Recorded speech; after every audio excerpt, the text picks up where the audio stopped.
तो अधिकार माझा नाही.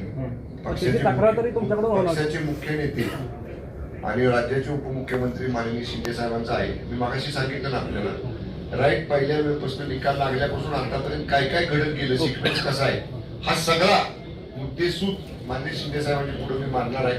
जे पक्षाचे मुख्य नेते आहेत त्याच्यावर निर्णय घेतील. Okay, thank you. शिवसेना सदस्य आता कुठली भूमिका घेणार सभागृहात? सभागृहामध्ये आम्ही ठाम विरोधी पक्षाची भूमिका घेऊ. जिथं जिथं हे लोक चुकतील तिथं तिथं ठाम त्यांना विरोध करू आणि त्यांच्या सगळ्या मनमानी कारभाराला आमची युती जी आहे राष्ट्रवादी काँग्रेस आणि शिवसेनेची, ही अशा पद्धतीनं कुठलाही मनमानी कारभार जिल्हा परिषदमध्ये चालू देणार नाही. मान्य आबा असतील, मी असेल, संजय बाबा असतील, आम्ही सगळ्यांनी जिल्हा परिषदमध्ये काम केलेलं आहे.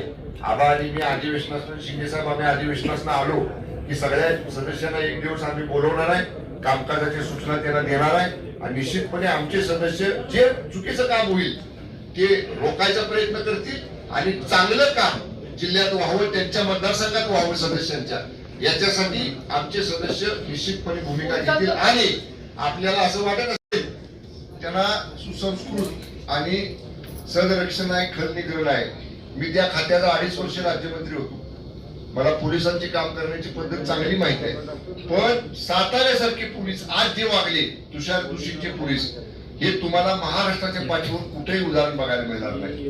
त्यामुळं आम्ही या सगळ्या बाबी योग्य व्यासपीठावर योग्य न्यायालयीन प्रक्रियेच्या माध्यमातून आम्ही मांडू. आणि ऐका, एक मिनिट सांगतो, ते 100% कायदेशीर त्यांच्यावर आम्ही त्याप्रमाणे प्रक्रिया चालू करू. पण हे सगळं करत असताना शेतकरी कामगार पक्ष असेल, राष्ट्रवादी दोन्ही असेल, शिवसेना शिंदे गट आहे आणि काँग्रेसचा सुद्धा एक सदस्य आणि आमचा शेतकरी संघटनेचा पदाधिकारी संघटनेचा सदस्य, ते सुद्धा आमच्यावर ठाम राहिले. भाजप विरुद्ध सगळे प्रामाणिक राहिले. त्यांना सुद्धा